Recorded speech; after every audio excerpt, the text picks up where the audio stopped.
Peace, my people. You're tuning into I Must Be Bugging, where Black, gifted, and otherwise neurodivergent folks celebrate our special flavors. If you've ever questioned your perspective in a world built for the masses, welcome home. I'm your host, Sheldon Gay, and I appreciate you joining me on this journey as a late-identified Black, gifted man. Together, we'll rewrite the script on neurodiversity by celebrating our differences, challenging the status quo, and breaking free from old narratives that label us as deficient.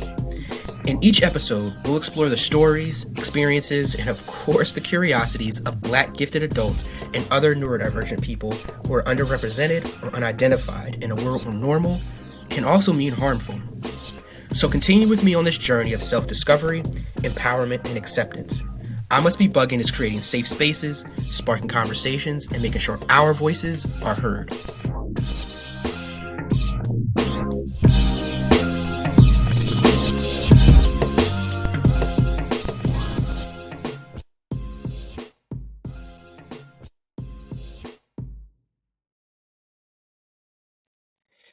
All right. Welcome back to another episode of I Must Be Bugging. This is your host, Sheldon Gay. As I always say, so happy for you to join me.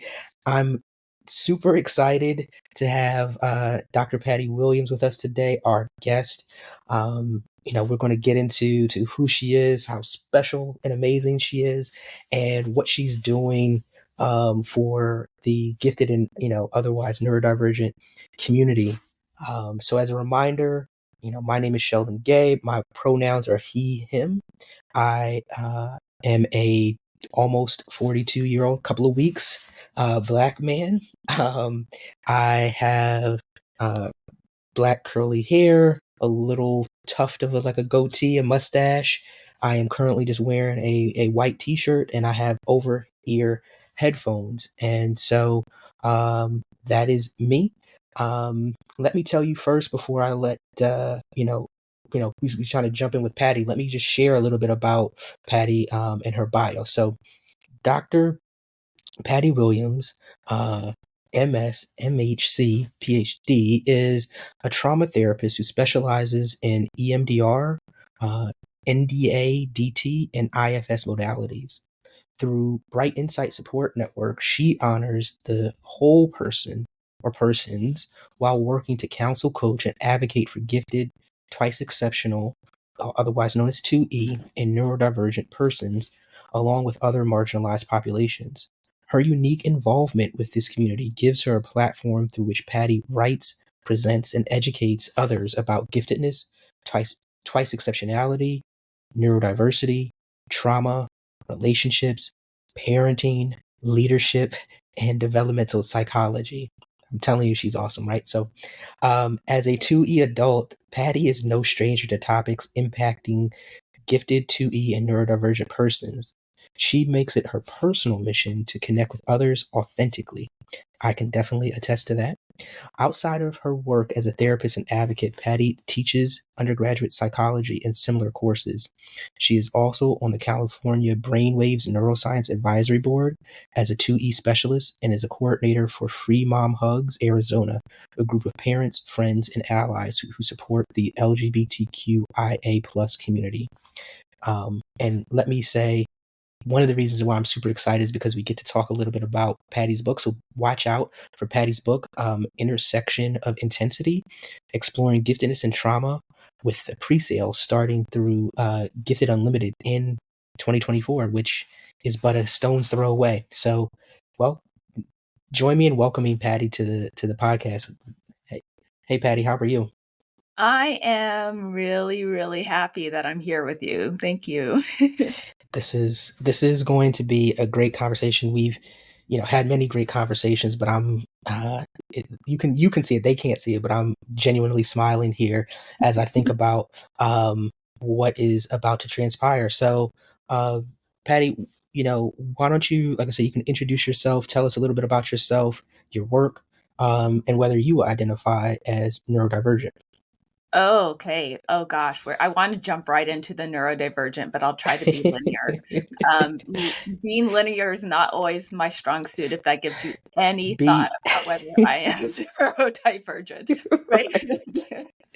Right. I have my doctorate's in developmental psychology, which is kind of a different sort of field. And I became a developmental psychologist because of my trauma work.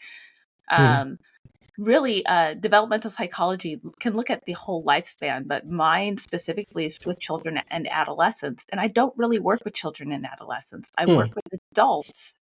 And my thought is every adult was once a child and adolescent, mm-hmm, right? And so I mm-hmm, really want to understand that as I went further into trauma work, to inform that work. Also, developmental psychology and neurodivergence, and and giftedness, sides hand in hand, understanding uniquely how our population develops. And when I say our population, I mean, yes, I am neurodivergent.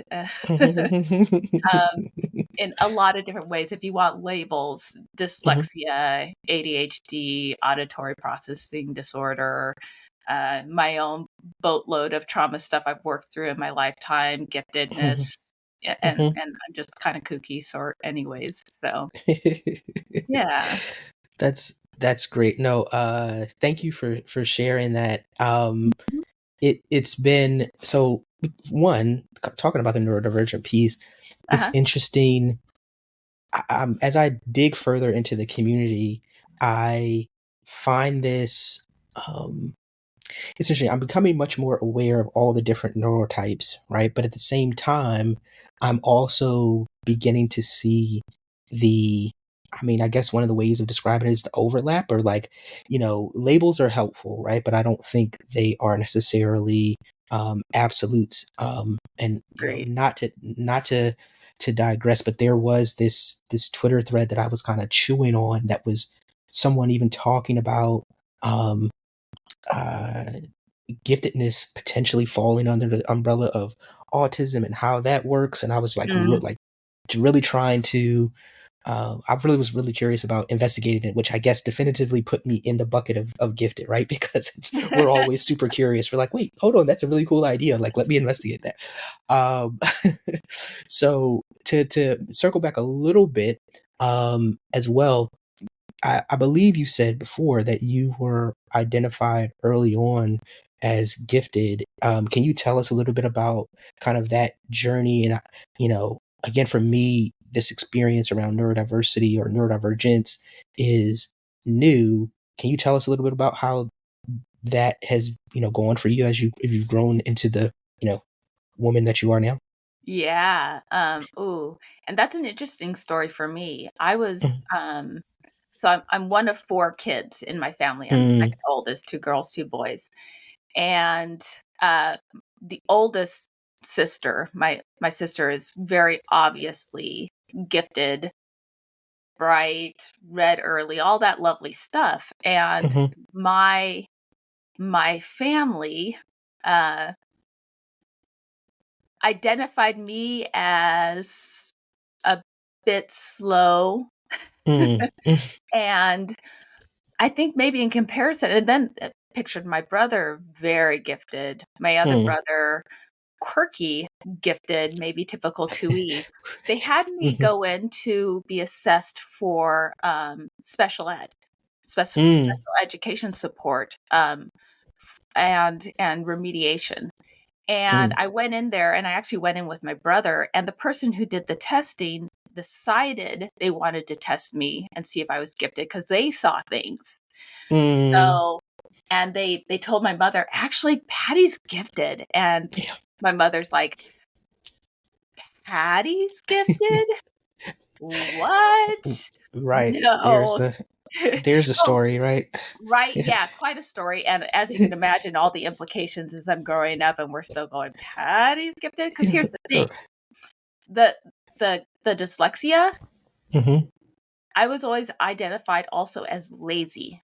I was always Mm, identified as not applying myself, and of course, the mhm, anxiety that feeds into that, the ADHD stuff, mm, the mhm, rejection mhm, sensitive dysphoria, mhm, demand avoidance is pretty strong in this one. mhm. Um, so I needed that other support too, and I didn't get it because they hung their hat on the giftedness. I didn't look Mm. at, hey, what does this whole person, what does this whole Patty need to be, well supported in school, in life? And Yeah. so they missed part of it, and that happens, right? Mhm. Sometimes the giftedness masks the other needs. Sometimes those other needs mask giftedness, and they go, "Oh, this person couldn't be gifted; they're dyslexic." Mhm. Mhm. Mhm. Sometimes they Mhm. they mask each other, and we go, "Oh, this the dyslexia is masking the giftedness is masking dyslexia, and they're just fine." And here they are, Mhm. like worn the heck out, right? And Right. I Right. grew up worn the heck out. Really, is what that was. So, Yeah, thank you so much for sharing that story. It is a prime example of why I'm doing this podcast because mm, this is the this is it, right? Like we're not just talking about whatever, like reading off DSM definitions and kind of educating people about that, which again, no shade to that, but right. this is about the real life experiences of, gifted and otherwise neurodivergent people and understanding that you can be gifted and people can Mhm, look and not necessarily see it.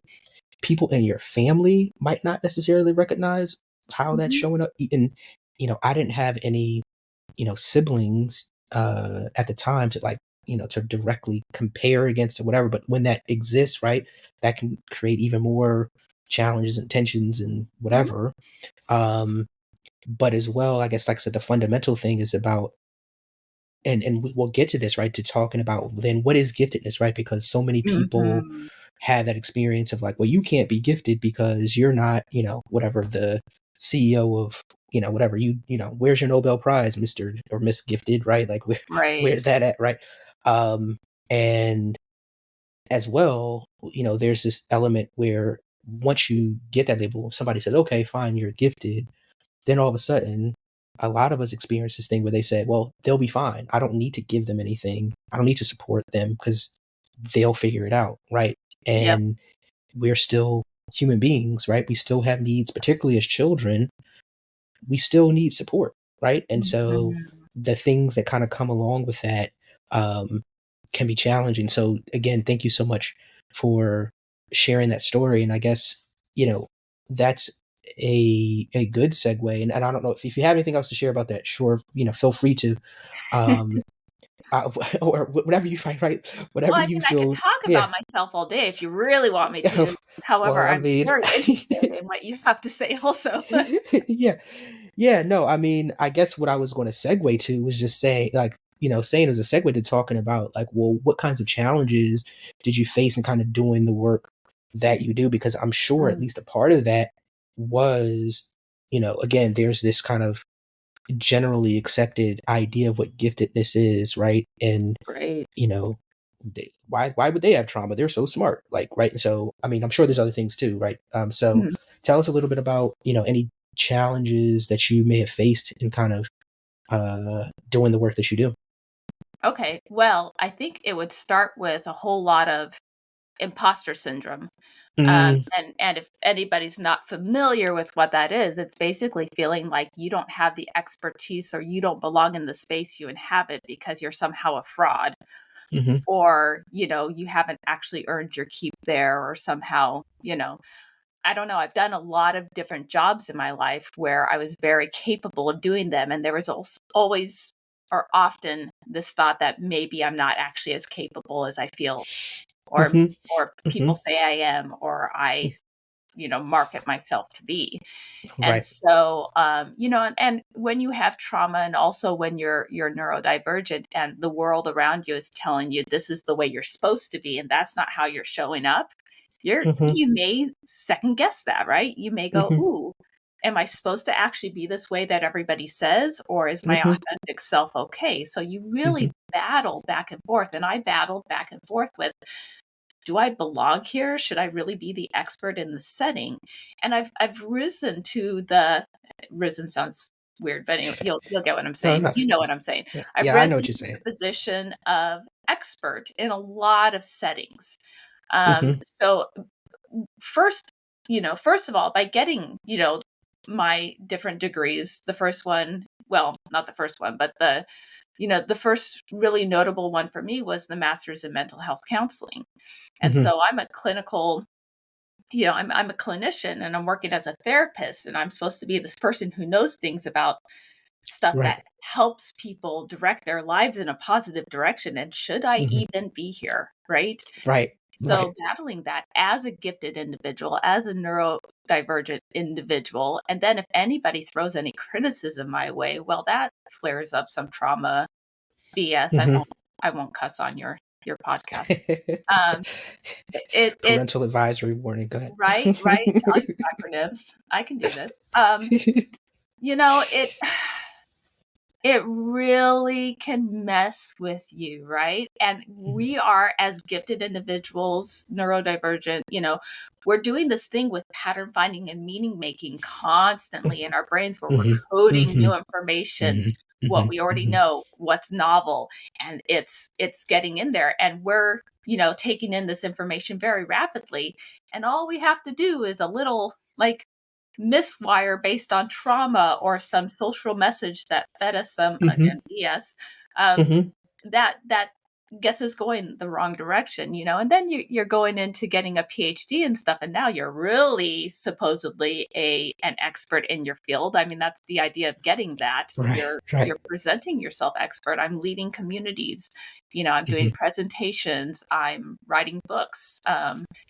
And boy, initially that imposter syndrome can really get under your skin and make you question whether you're supposed to be there. Make me question, am I gifted enough to lead gifted community? Right? I Mm-hmm. mean, Mm-hmm. these are the messages. And you keep continually working on stabilizing the reality that, yeah, you're supposed to be here. Yeah. Yeah. No, thank you again for sharing that, because, one of the things that I've learned in life is that, imposter syndrome is not, it's honestly, I'd say it's often the folks who like are the least, they're actually probably they're not imposters at all, right? That Mhm, have those questions. mhm, Um, and it's very interesting.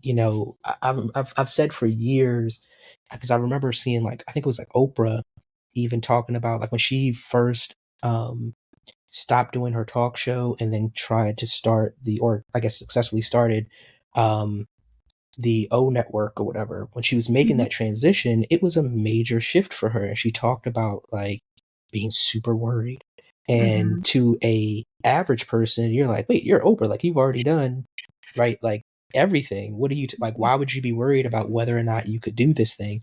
And mhm, it's one of those things that, again, reflected for me that no matter what level you get to, that question can still be there. And often it's when, in my experience, now that I've, like, gotten older and really started to explore, my own imposter syndrome, you know, mhm, um, it's like, oh, a lot of that is it's really because you don't really, you're not an imposter, right? mhm. So yeah, no, thank you for sharing that, because I know, again, and you've seen in the group, how many times that kind of comes up, and for me, that now is kind of like a flag, like, no, you belong. Like, if you're asking this question, right, you belong. Yeah. So yeah, so are there let me ask you this: did you run into any other um, challenges around, like, maybe how you decided to approach the work, or Mhm. um, you know, I mean, as a woman, or are there any other things that you say, you know, as I stepped into this space, aside from some of the questions that you may have had, like, internally, were there any kind of external things um, that, you may have faced, that you'd say, excuse me, were kind of like obstacles that you found yourself overcoming? Yeah. I mean, you bring up as a woman. It's Hmm. interesting as a presenter. I've seen, even though this is a giftedness, psychology, it's a pretty female friendly space. Hmm. However, I've seen men excel faster in this Mm, space where I'm at a place where men are presenting and they're new to the field and they are immediately believed. And that's a mm, product of society. mm-hmm. They Yeah, have, I'm gonna call it patriarchy, but go ahead. yes, Okay. yes, it is. Yes, Yes, go ahead. absolutely. And that's not to say that I haven't been well received. It's just Mm-hmm. it's an awareness, right? Mm-hmm. And so I check in with myself about that when I'm feeling whatever feeling is associated with that. Because part of me is like, wait a second, how come he's believed and I'm not? Well, what Mm-hmm. he's saying is believable and it's good stuff, and I'm glad we're getting there with it, you know. And Mm-hmm. I don't have to, but I tend to try to focus on that. And yet, there's that thing that happens in me, and really in the Dabrowskian world, we may say Mm-hmm. positive maladjustment, right? Mm, I'm experiencing this positive maladjustment. The maladjustment being oh, I don't feel good about this. This feels kind mm-hmm. of weird or gross or sad or whatever, whatever the Mm-hmm. experience is. And the idea behind positive maladjustment, right, is, oh, maybe this means there's some action that needs to be taken. And Mm-hmm. so, when I notice these inconsistencies or these things, these barriers, I go, okay, I guess this positive maladjustment's moving me in a direction I'm realizing I need to go. So there's Yeah. these experiences where I may notice these things and I no longer really look at them as bad or Mm-hmm. challenges as much as like, okay, I'm clear about what this opportunity is. And challenge is an okay word. I'm clear about this Mm-hmm. challenge. This means action for me. And that's just me Mm-hmm. trying to be consistent. Trying to think if there's any other clear ones. Neurodivergence. Okay, I'm a dyslexic individual who wrote a dissertation and then a 300 and some odd page book on trauma and giftedness, Mm-hmm. right? Right. Yeah, I can't spell. And when I make a mistake, I can't see it. Right. It's like I don't even realize why is the red squiggly line there? What's going Right? on? And it's funny because the red squiggly line comes in and says, you misspelled this. I don't know what you're trying to say here. Because, like, if you misspell it well enough, it'll give you some Right. different options. And Right. sometimes it's like, question mark, question mark, question mark. And I'm like, okay. So I've learned to compensate. And this Mm, actually comes up in the book. And it's something I talk about a lot within giftedness and neurodiversity, neurodivergence. Um, I compensate. I've got a mhm. great vocabulary because I can't spell stuff. So I'm Yeah. coming up with a synonym. You're right. There you go. There Spell you well go. enough that the wiggly line's going to go and then offer me some options. Yes. That's I really really love that because it's first first of all it's hilarious because you know again if you're looking for help and it's like dude I'm not even sure myself right but then realizing oh here's a way for me to help myself Yep. and it also you know increases your skill set, right? It's in knowing those synonyms. So, okay, I'll kind of have 3 or 4 extra words kind of tucked in my pocket in case the red squiggly, line shows up. But I think again, going back to kind of the heart again of this podcast, this is the real experience. Like people don't Mm-hmm. see that, right? They see the book, Mm-hmm. right?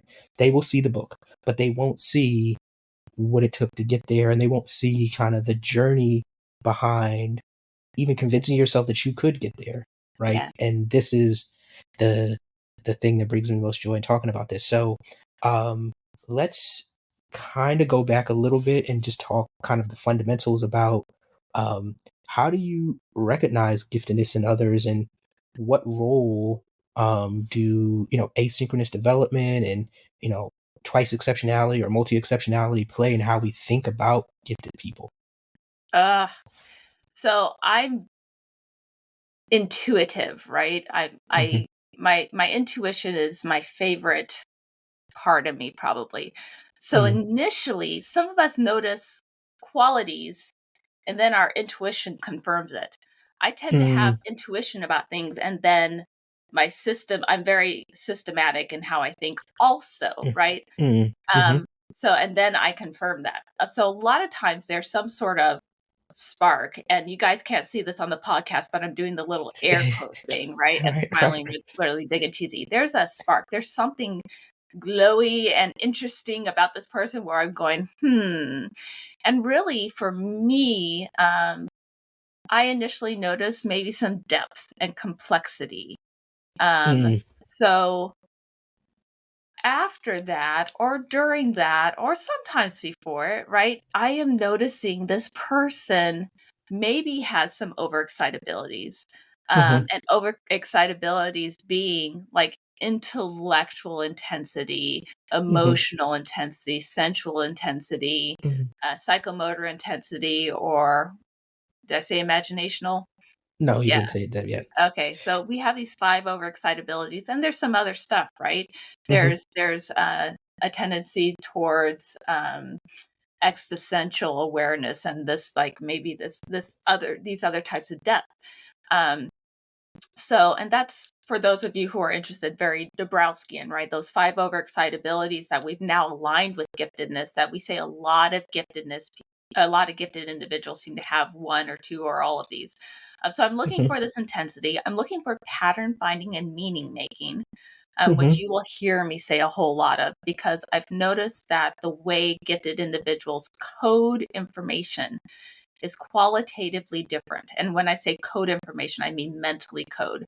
We're stacking things away in our brains rapidly, and we're making a lot of connections. So if we're looking at neural networks, right, we're looking at a really busy highway.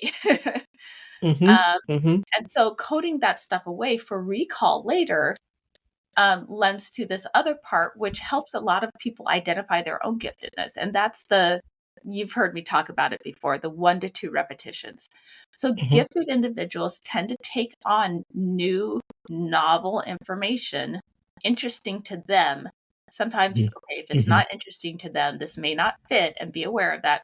So if it's interesting to them information, a gifted person can code it and remember it and use it within 1 to 2 repetitions.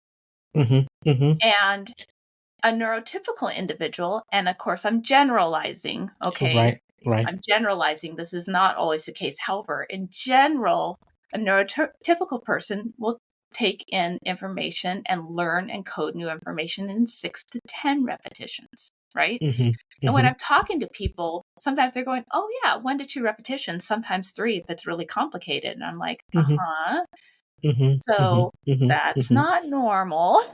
Right. That.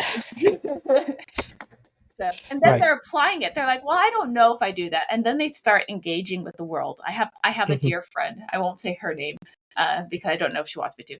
I have a dear friend, and when she listens to this, she'll know it's her. She started a new job, and she was in these trainings, right? Where she was training with other people, and they were asking questions and re-asking the questions, and then asking about the things they were supposed to be reading. And she's like, oh, I do take things in 1 to 2 repetitions, and maybe the rest of the world is not. And that's not because they're any lesser than, right? We all take in things differently. There may be things because of my multi-exceptionalities that I take in. I have processing disorder. I take some stuff in slow sometimes. That's okay. Slow comparative, right? Slow isn't bad. Fast isn't better. We really need to dismantle that, right? Yeah. You can say that again. Right. And as a society, we tend to say fast is better. So it's different. It's different. We have a busy highway. We take in a lot of information. Sometimes that can get confusing and freaking difficult. It's not better. It's different. So, and the next part of that was asynchronicity. Tell me where else. Yes. Yeah. Sorry. Yeah. First of all, I'm again still very much so loving everything that you shared, and what the ace. So yeah, right. What role does asynchronous development also play? So we talked about the multi exceptionality, but then the asynchronous development. How does that play into kind of helping to identify what a gifted person is? Okay. Yeah, absolutely. So when we talk about asynchronous development, we're talking about, um, we have to look at development first as kind of neurotypically normed. Okay. So Mm-hmm. most kids walk at this time, right? Around a Mm-hmm. year. Most kids start crawling before they walk. By the way, my youngest kid started walking at 8 months and did not crawl Mm-hmm. much first. Not normal. Normal. Mm. Okay, air quotes Right, again. right, right, right, right, right, Right. right. Yeah. Air Um, quotes.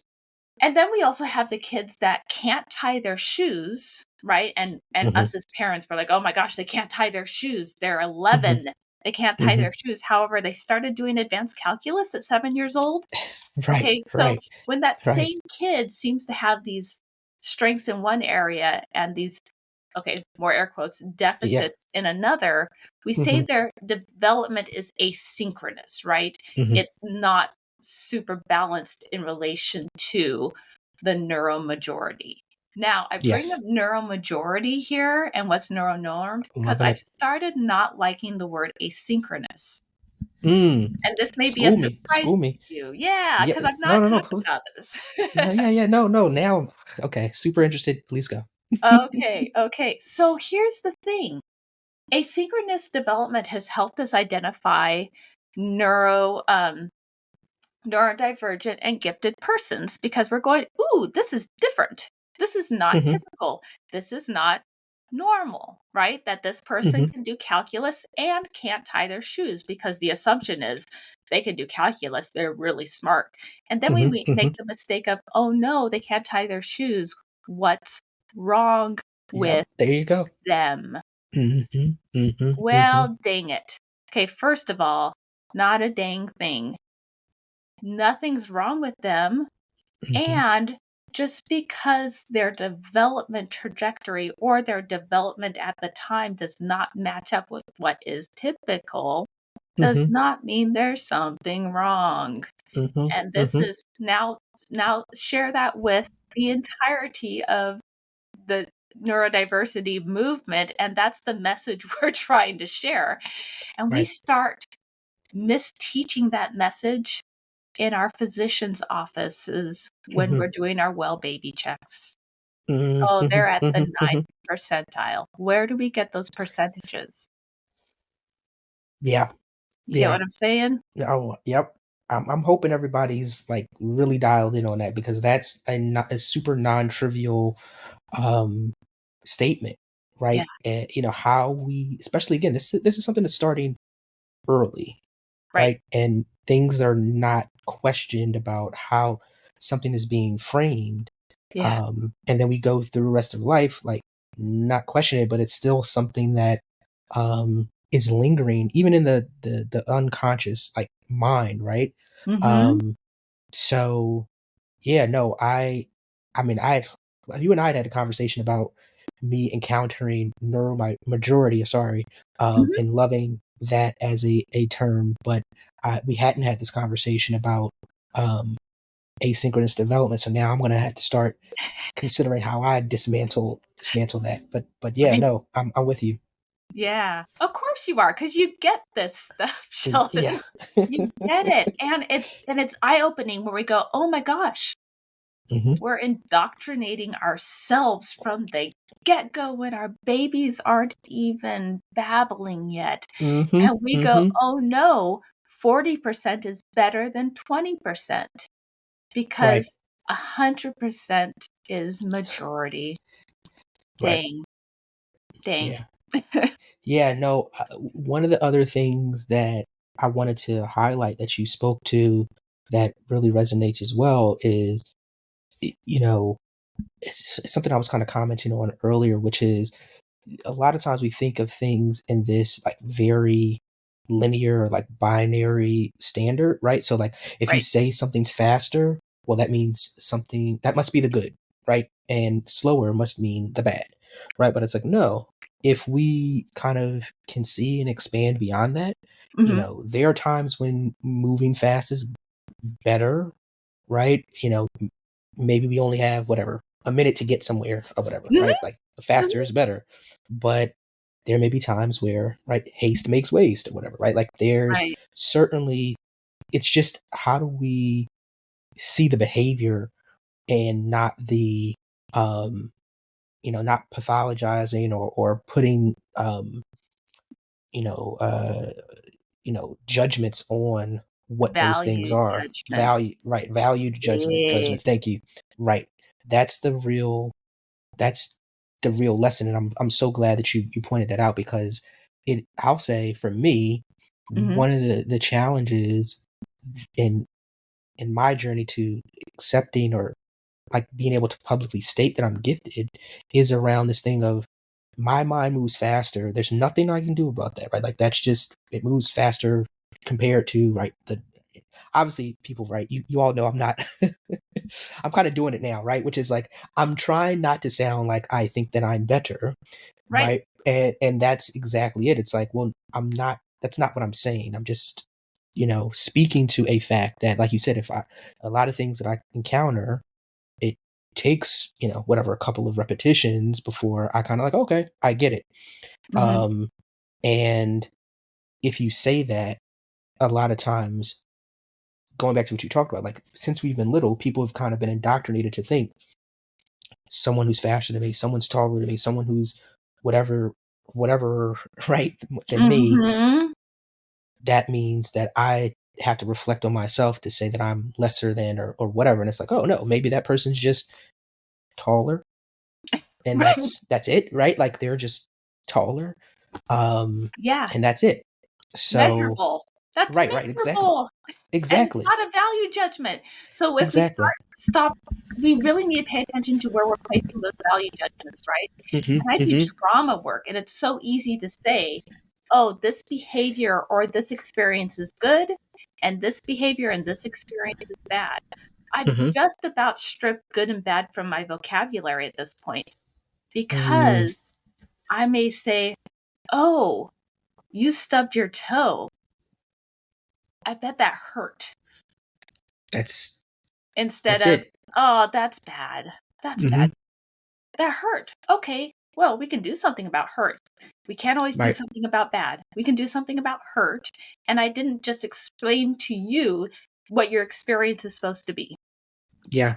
I No, didn't just that explain to you that tall is better and short is worse, that stubbing your toe is worse and not stubbing your toe is better. It just happens, right? that that's amazing, and a perfect segue to the next question around, like, talking about what trauma is, and Mm-hmm. what unique social and emotional challenges do gifted people Mm. face, and how we support them. Oh, well. That's just a small question. It's not like, Small there's no question. complexity, right? No complexity there. Well, and no, that's wonderful, because we've started throwing trauma, the word trauma, around in society, Hmm. in a Hmm. way that people may say it's overused. And I don't like that necessarily, because I think we really need to acknowledge that what trauma is. And Hmm. we can use trauma in different ways. When we're looking at the DSM, right? When we're looking at pathologizing traumatic Hmm. experiences and trauma, we're looking at, how did it impact you, right? Hmm. Did it Hmm. impact the way you live day to day?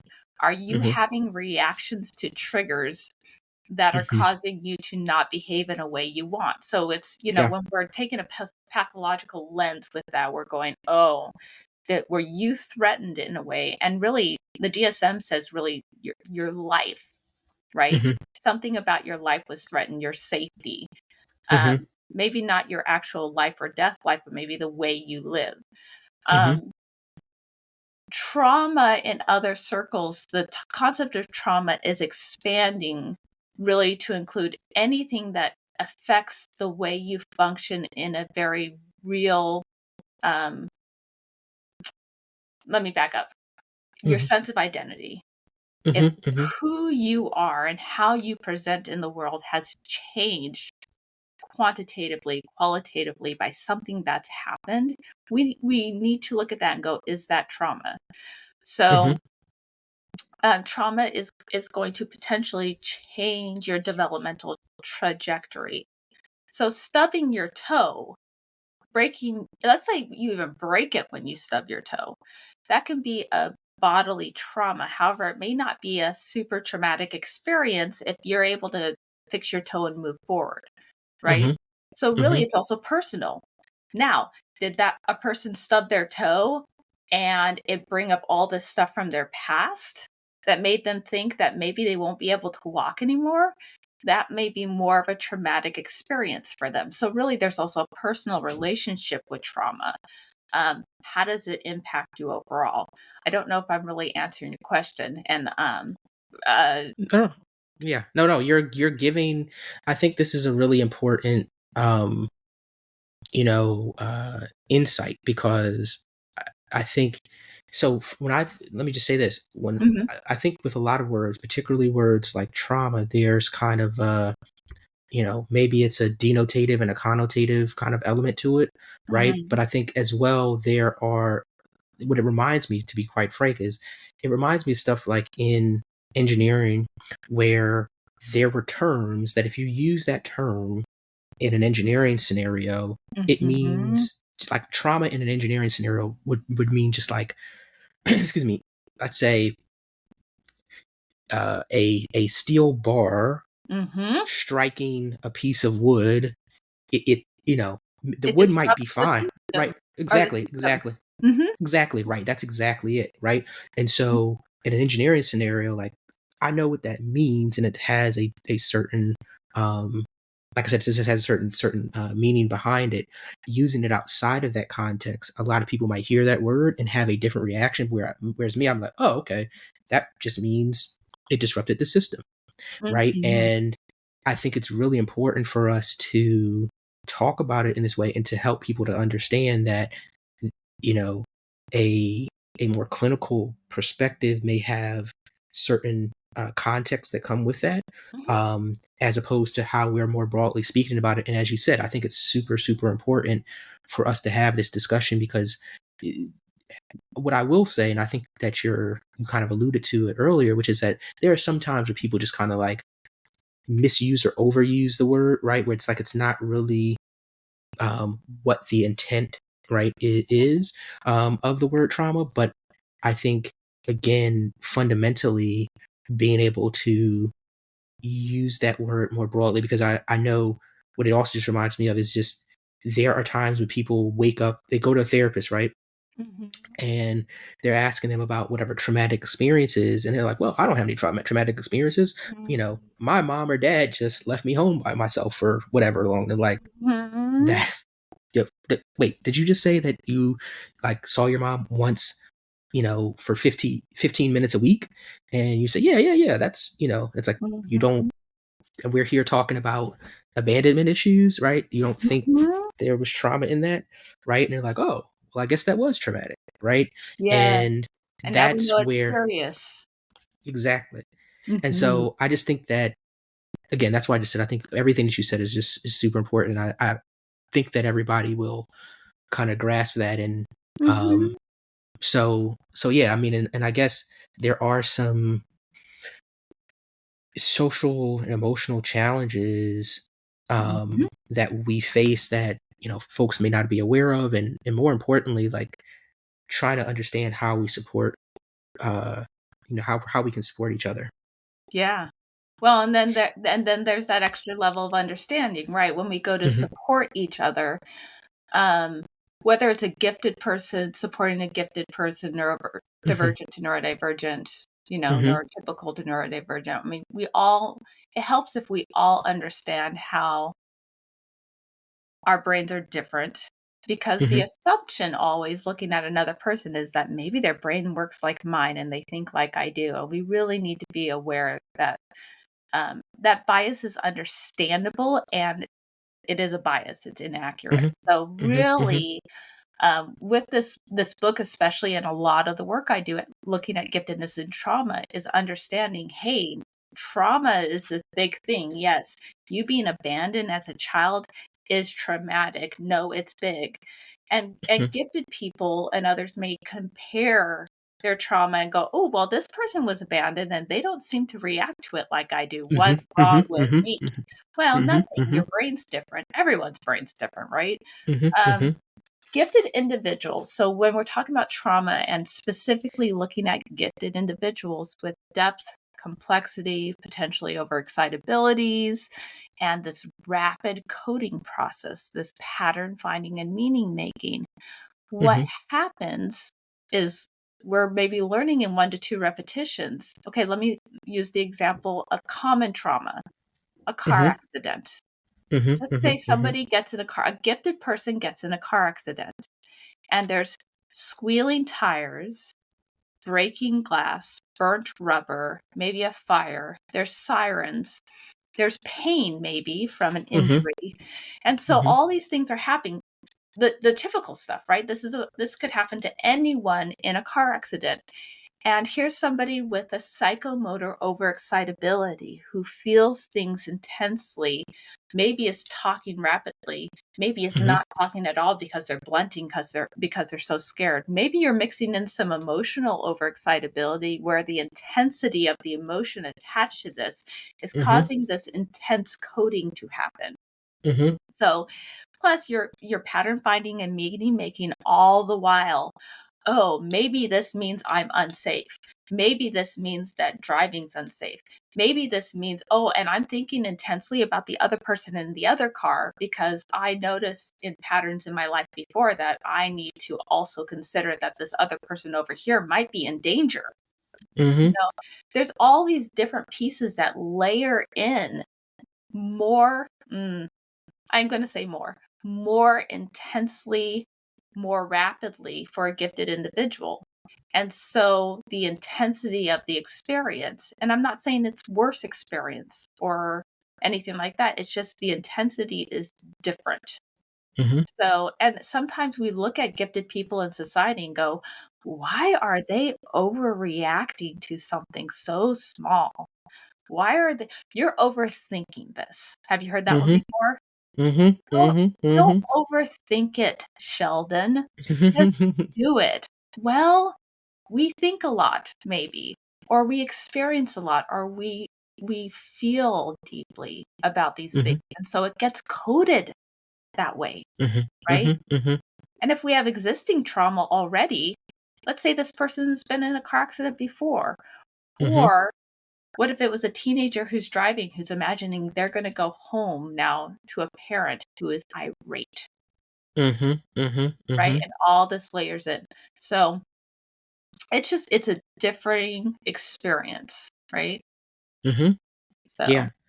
No, that's like I said, really helpful. And I think, at the core of what you talked about, and like I said, how we support each other is really about understanding and appreciating each other's unique experiences because, one of the biggest challenges is that people, and this is, like I said, this is a human experience, but there is a unique way in which neurodivergent people experience this is that people see behaviors that they don't recognize as being common or recognize in themselves, and then they kind of, you know you need to, again, they want people to conform back to it, and it's like, well, no, if you understood that this person isn't like just totally broken, but you say, oh wait, there's an unmet need here, and we all have, like I said, we yes, all need these fundamental things. Oh, you just need to feel, whatever this thing. So now I can figure out how to do that thing, and I'm not trying to fix you. yes. Right. So You're trying to that, make me. I just sorry. yeah, no, People no, can't no, see no, me. go I'm ahead. so excited that you even mentioned unmet need. That's so Yeah. pivotal to working with any human. I don't care if you're neurodivergent or not. Mm-hmm. What Mm-hmm. Mm-hmm. is the need? What's the unmet need that's maybe manifesting as a behavior or an experience? Thank you so much, Sheldon. You're such a Yo. beautiful human. Anyway, sorry, I'll stop talking No, now. no, no, no. Thank you. And again, this is just me reflecting back as always. And Mhm. actually, I think this is an interesting, like I said, again, segue to talking about, I know I'm personally curious about, I've heard this, people, particularly neurodivergent people, talk about EMDR. Can you tell us a little bit about what EMDR and how that might differ from other therapeutic, options?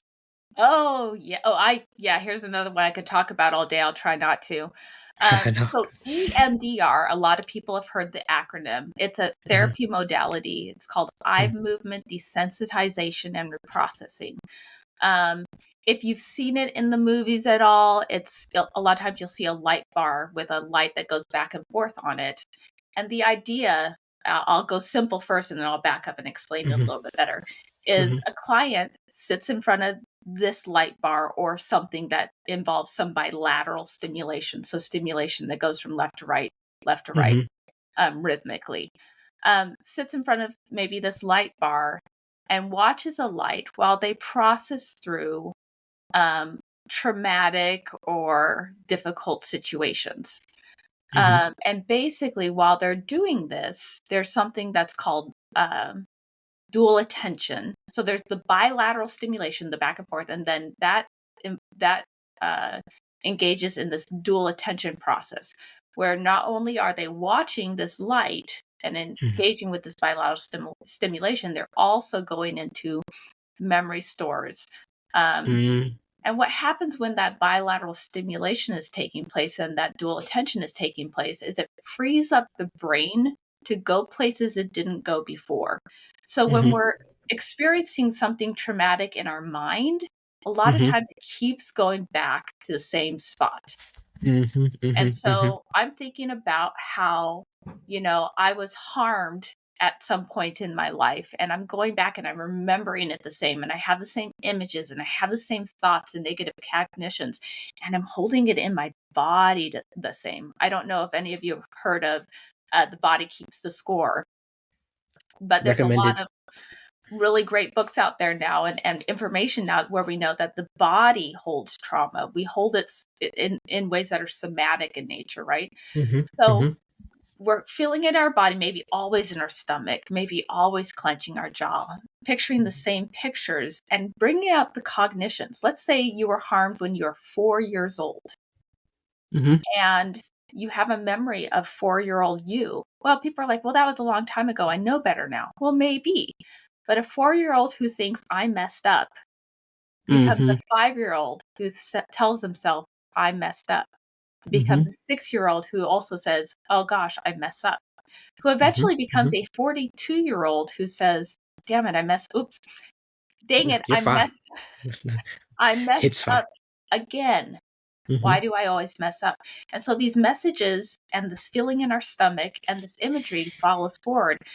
When the light's going back and forth and we're engaging in this dual attention process, our brain isn't staying in that same place. Our brain goes, wait a second. Oh, hold on. I was 4 years old. 4-year-olds don't mess up. They're just 4. Oh gosh, maybe I was put in an impossible situation where I was only 4 and I was doing the best I can. Oh, look how clever I was. And so this conversation starts to happen in our brain, and it really changes the coding that takes place, where we're taking things in 1 to 2 repetitions maybe, or even if we're taking it in 6 to 10. We're recoding that. We're taking them in different places, in different ways, moving it around. And now we have this new message that's moving forward. And we're integrating that new information into our current adult experience, right?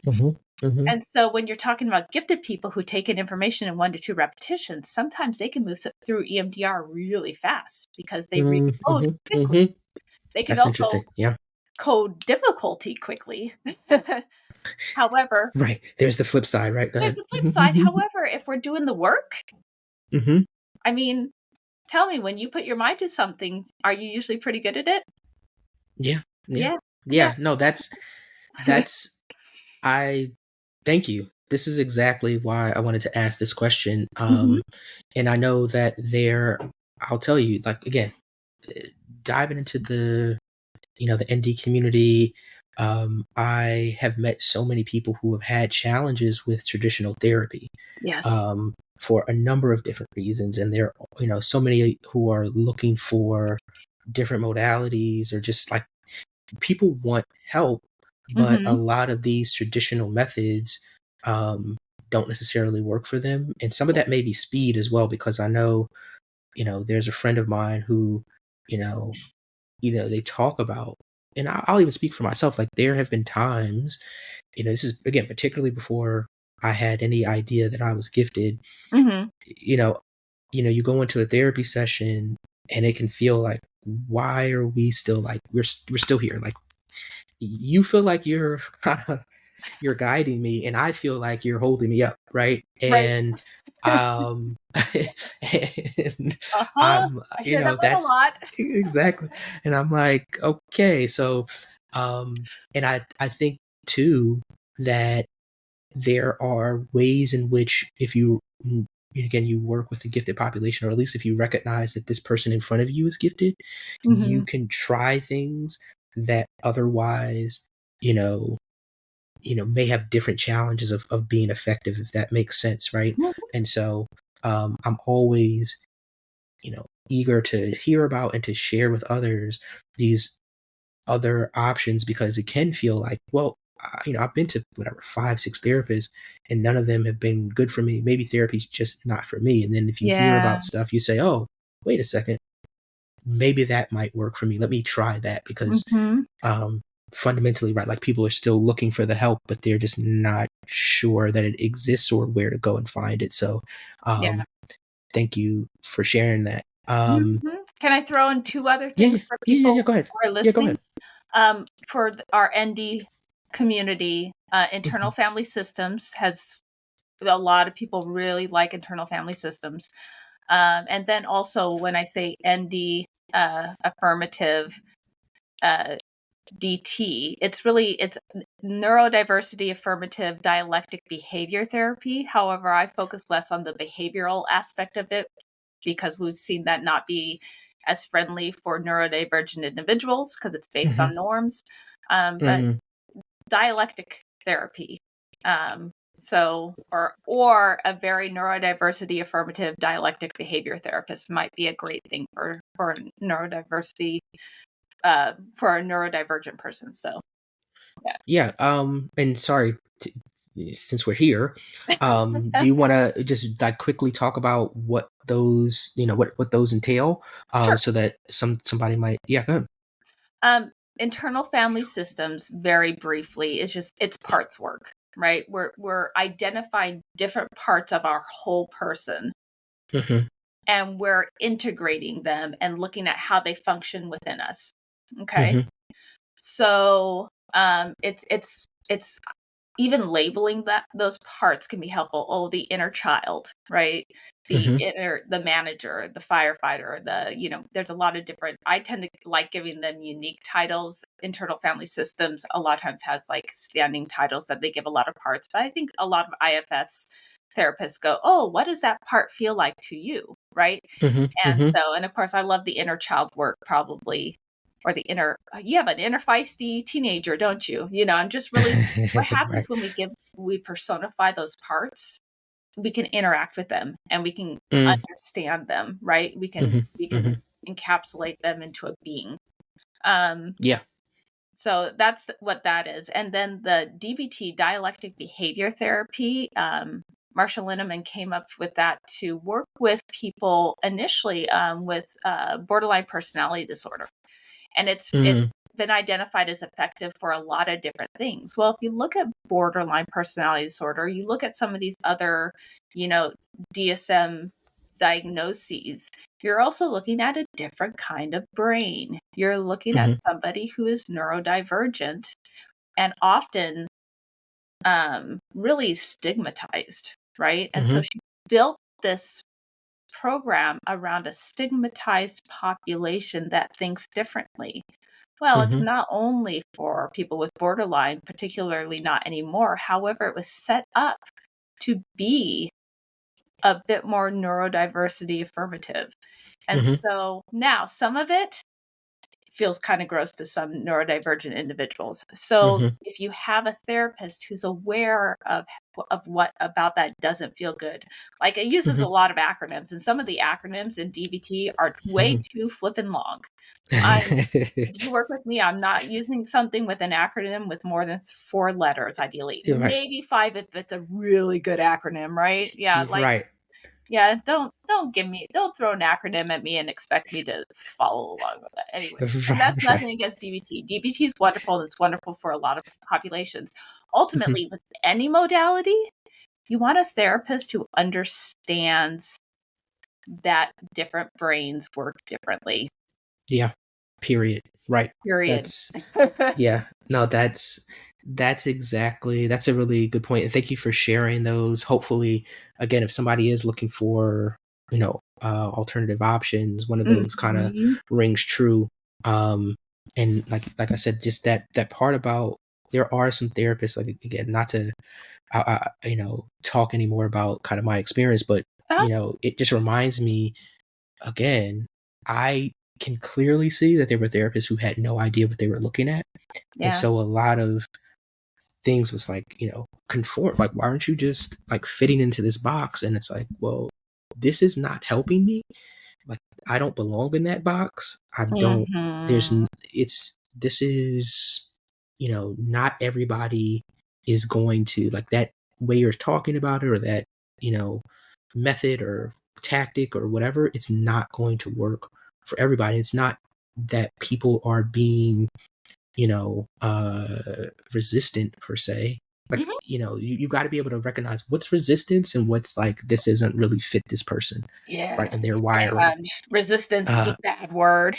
if I- and to right, and to be clear, I use that in the very literal, like, Mhm. just literal sense, like, Mhm. which actually, hold on, I wasn't going to necessarily go here, but this reminds me about something I've been noodling on a lot, which is, I've mentioned in a previous episode that I'm going to do this series on self-awareness. Mm. I've got a whole lot of thoughts. It's not even done, and it's already like several pages long of thoughts. Uh, And it's really about, or one of the key parts, I should say, is about for us as the broader neurodivergent community, is how we assess when are we being, you know, let's just even just go to like rejection sensitivity, right? Like, Mhm. when we're oppositional, right? Like, when are we experiencing the the results of our wiring, and when is Mhm. it something where it's like, oh, this is like an appropriate thing to apply to this scenario, like I'm actually in danger. I think that's one of the things that um really, again, is a very curious thought to me, because Mhm. we never want to invalid, like, nobody's feel it's not that anybody's feelings are invalid, right? It's more Mhm. so about those times where, I've got a I've got a friend who, you know he's very aware of this, which is good, because sometimes, I'll say something and he'll say, what, wait, did you mean it this way? And I'm like, no, no, no, that's not, and it's great because he's aware to kind of Yeah. ask that question. He's got the thought, and one of the things I said to him was, you know, with our relationship, like, you can misunderstand and be curious, which is my absolute preference. Like, hold on, Mhm. that doesn't sound like that doesn't sound like something so to say. Let me ask to see, right? Mhm. Um, you know, and you can misunderstand, and even kind of act on that misunderstanding, and then realize, like, oh, you know what, my bad, I thought this was going on. Like, I'm okay with that as well. One of the challenges is that not everyone has those structures in place Right. to do that proper assessment, right? Because it feels so real, the emotion feels so real, like the reality feels so concrete. But Mhm. we may be pushing away people or opportunities, that maybe that person really isn't trying to abandon you, right? Yeah. um and you've kind of built this, narrative around it. So Mhm. I'm not sure if any of that kind of, I mean, I guess it made sense, but I'm not sure if it kind of brought anything to a conclusion. But I guess what I'm really asking is, are there thoughts around, how we have to be aware of those things, and navigate them, as neurodivergent people? Oh yeah, so many Okay. thoughts. Okay. All right. So many thoughts.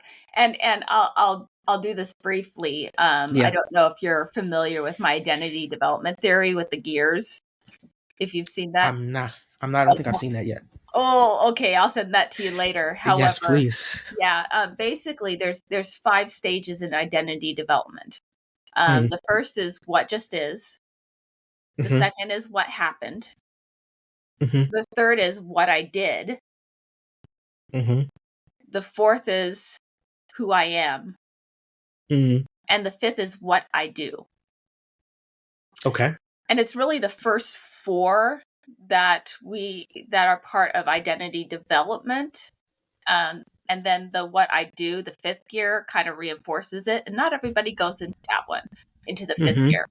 So the what just is, it's this is just me, right? This is I have these intensities. I was born this way. I have these things that are innate and central and core to who I am, right? Mm-hmm. The next gear, what happened? Trauma, opportunity, experiences. And then the next one, what I did is, okay, what did I do? I have this what just is. I have this what happened. Now I'm incorporating it all and I'm figuring out what to do with it. And sometimes we are not fully aware of what just is and what happened. It's an intermixing of all of it, and it's trying to make it work. And it's Mm-hmm. this process where maybe you have some rejection sensitivity, right? And you're going, Mm-hmm. ooh, gosh, I'm feeling really abandoned right now. And you work through that and you go, you'll love this. What do I need? Within Mm-hmm. that gear, you're going, what do I need? I'm identifying needs, and kind of like your friend going, oh, well, that's not consistent with what I know about Sheldon. And Mm-hmm. you engage, and this wording is in there. Not only figuring out needs, you're engaging with curiosity. Mm-hmm. Mm-hmm. And you're using this curiosity to explore what are those needs. You're making these shifts that are even Mm-hmm. anti-societal in nature, right? Oh, Mm-hmm. I'm gonna come out as transgender, and that's going to really upset some people. And I'm going to do it anyways because it's consistent with who I am and what I Mm-hmm. need. And I've explored it Mm-hmm. with curiosity. And now I'm going to go there. And as you Mm-hmm. really firm up those needs, you shift into who I am. And there's a solidifying of identity that happens in that, right? Mm-hmm. And then you shift from there, perhaps, if needed, to what I do. And Mm-hmm. that stage of what I do, maybe you going out and doing this podcast about Mm-hmm. neurodiversity, is informed by your what just is, what Mm-hmm. happened, what I did, who I am. You've got Mm-hmm. all these gears, and particularly people who had a lot of what happened that was difficult go into Mm-hmm. and really inform their what I do.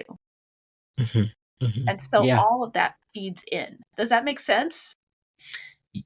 Listen, you must send me this afterwards. This is like no, yes. This is yeah. This makes Okay. a lot of sense. Um It's and in the book too. oh, okay. So okay, I have to. I'll dig into. They definitely dig into it.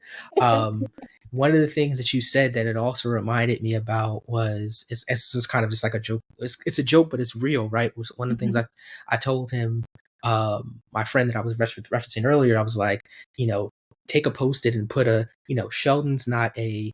I'll just say jerk, right? There was a more colorful word that we joked Right, about using there, right? right. He was like, no, I'm actually going to do that, and I was like, cool, because you know, those times where it feels like, you know, that's what's happening, having Mhm, that reminder that, wait a second, like outside of this, I see Sheldon in a very, very different way.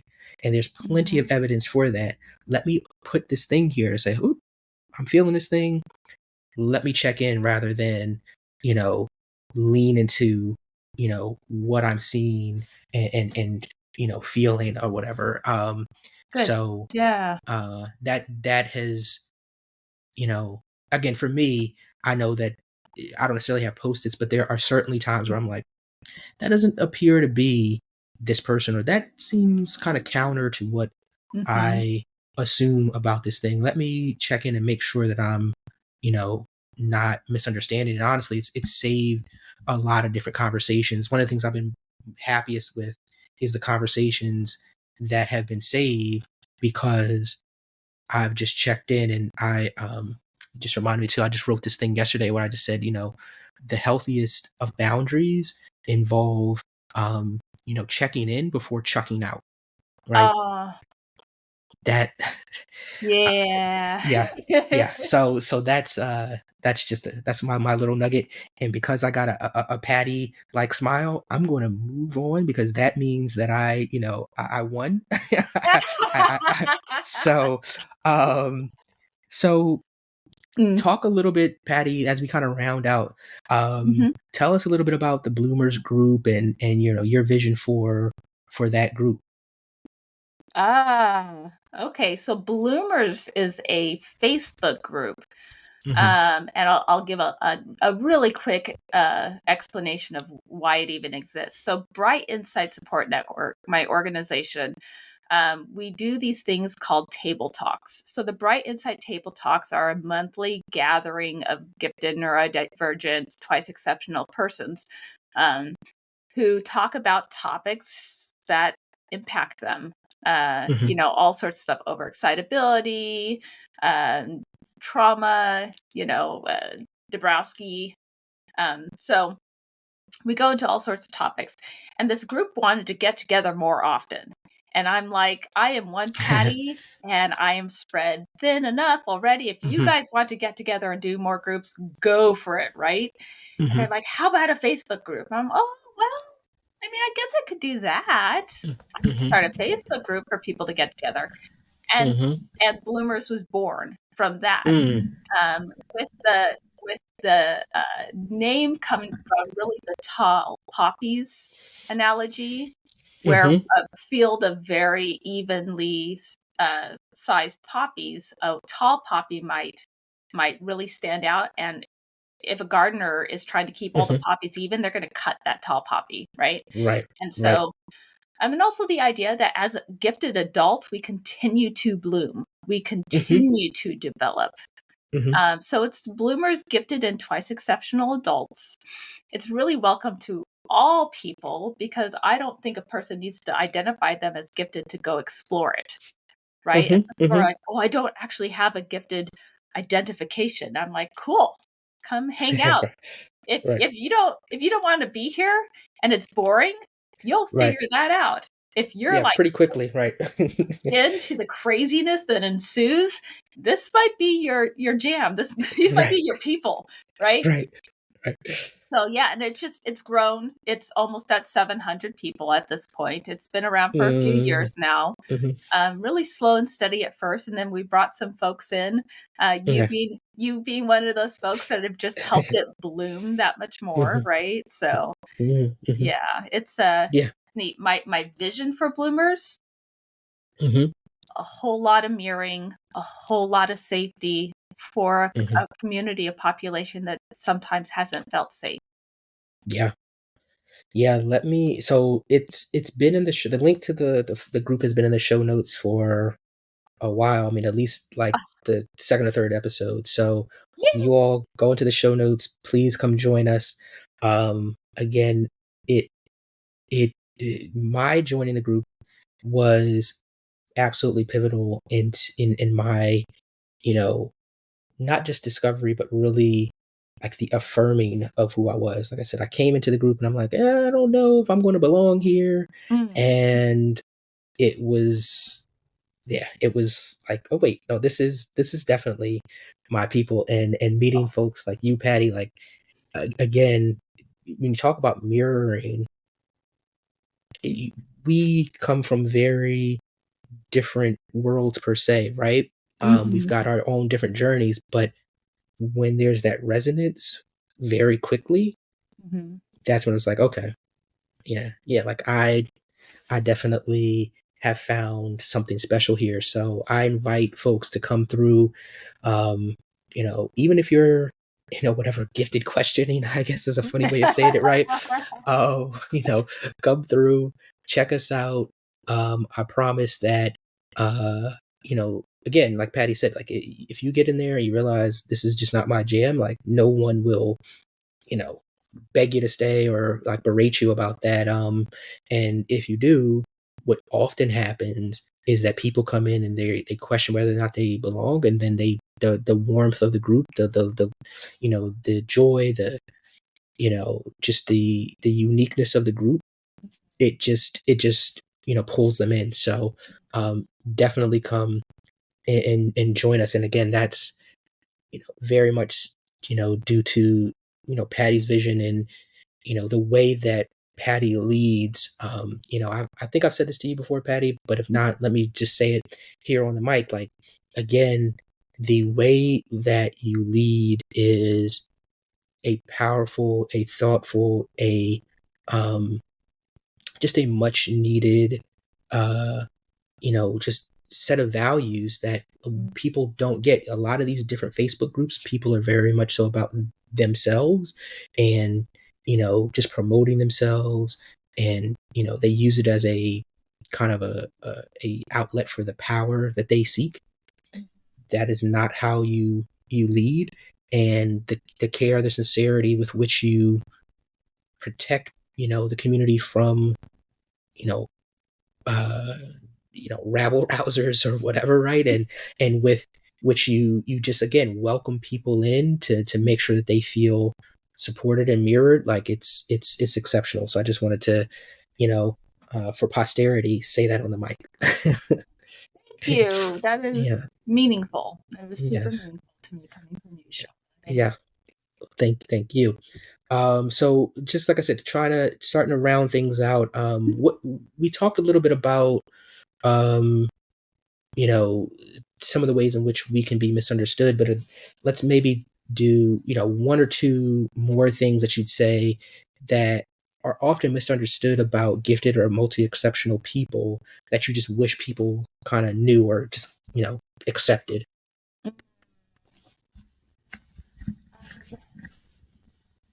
Oh, yeah. There can be so much. Right.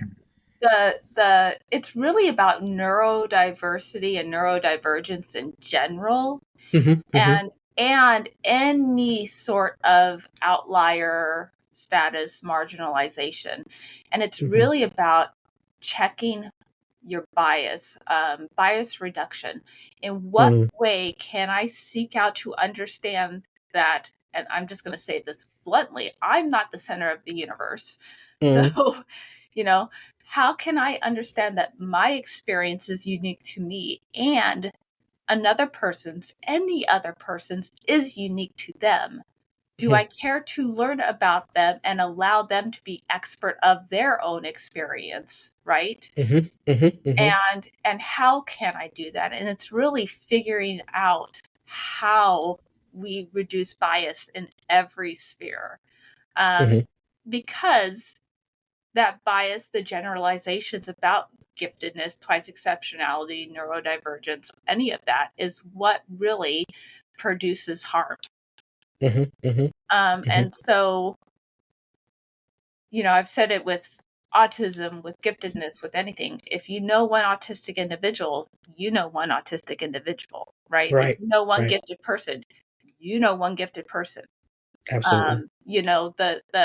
Well, and I'm sure, you're plenty familiar with the token black man, right? Mm-hmm, Like, mm-hmm, oh, mm-hmm. no, no, no, I'm not racist. I have a black friend, right? Right, Yeah, it's right, right, right. It's yeah, one who's a right, whole human right, all different, right, on their own, right, and your right. experience is not theirs. And so I really, gosh, I don't know if it's one thing to teach. It's that please do the work to check Yeah, bias constantly and do not assume you've ever gotten it figured out because you don't.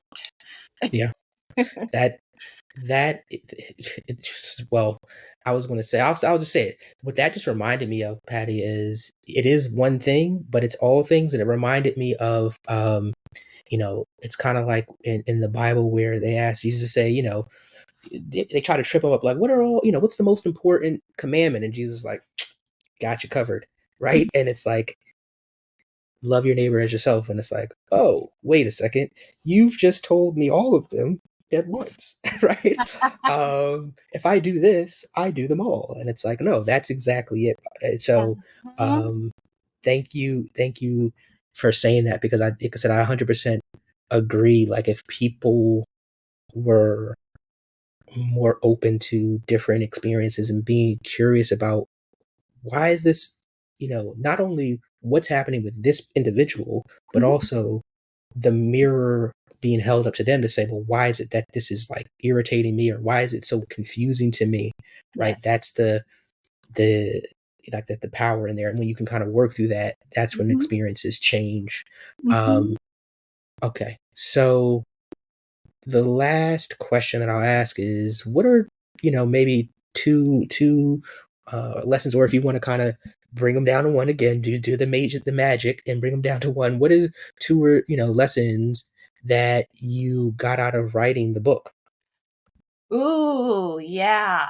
Man, got out of writing the book. One is that I am not an imposter.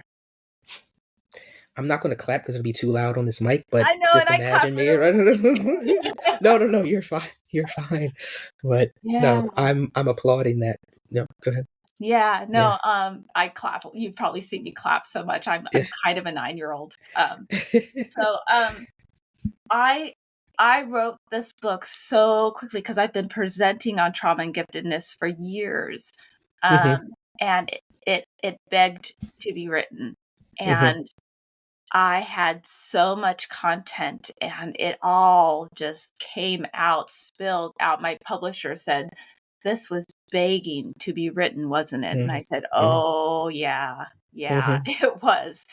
Um, yeah, it sounds funny saying out loud, but I know what I'm talking about. Like, I had a lot to say and a lot to share, and I mhm. even trusted myself when I wrote it on the page. I didn't trust my spelling. I did trust Right, myself, right. and that helped me really, like, getting into that flow state with that information and just being Mhm, so very passionate about it helped, like, I'm using the word dismantle a lot, pull apart that imposter syndrome that was mhm. feeding that and really allowed me to go, okay, I can do this. Yeah. So, and it allowed me to see more of what was needed. And Mhm, when I was finishing the book, I knew there was more, and so I actually went out into the community and into gifted spaces, and asked people, "Hey, here's my table of contents. What else do you want to see in there?" And mhm. so the very last chapter before the conclusion is called "Loose Threads and Antarctic Flamingos." And it's exploring all those other little pieces that were maybe not included specifically in the book, and Mhm, really, like, based on what the community felt they needed, addressed mhm, that, at least some. And mhm, so, I guess it reinforced the reality that my community cares about this topic. My mhm, community has something to say. Yes, I am mhm. expert. I am not an imposter. I am expert, and so are they. There you And go. that's really flippin' cool. Yeah, So, yeah, yeah. Those are amazing lessons, and yeah, thank you for sharing that. With one of the things you just reminded me about as well is, for folks who may have questions or thoughts that they want to share from the community. Again, for a while now, I've put in the show notes there's a form, a Google form that you can fill out. So if you have a question that you like us to do an episode on, or that you like to get an answer for, so I can go to experts like Patty and say, hey, like, they asked about this thing, tell me mhm. something about that so that I can bring that information forward. It's in the show notes. Definitely go ahead and use that. And I think this is you writing this book had, like you said, it was, how do I want to say this? I totally understand and can see how it begged to be written, Mhm. because you know even from the excerpts that I've read, it was very much so just Patty on a page. Maybe that's the way of saying it. And so it wasn't like sometimes you read stuff and it's like somebody took time to like go and try to discover what this thing was to kind of write about it. And it was like, no, like this was just Patty on a page, right? Mhm. So and yeah, like I said, I'm looking forward to people being able to read it, learn from it, and feel affirmed by it. So yeah, very, very soon. Very, very soon. Okay, well, Patty, anything else that you wanted to share with folks before we round out? Mm, no. Okay. I loved this conversation. You Yeah. are a brilliant facilitator and human, and I just appreciate this opportunity because talking about this stuff matters. Yes. So, Thank you. Yeah, yeah, thank you for being here. This has been everything and more than that, like I said, I wanted. And yeah, particularly, I would love to have you back on, particularly, like I said, once the book has had some time to simmer and, sure. you've hit the bestsellers list and all that great stuff, right? um, but no, Patty, like I said, is always such a pleasure. Um, everyone, I will be putting the ways to stay in contact with Patty, in the show notes. So, yeah, thank you again. Look out for that next episode. And again, Patty, thank you so much for joining us. Oh, thank you. Thank you. All right. All right.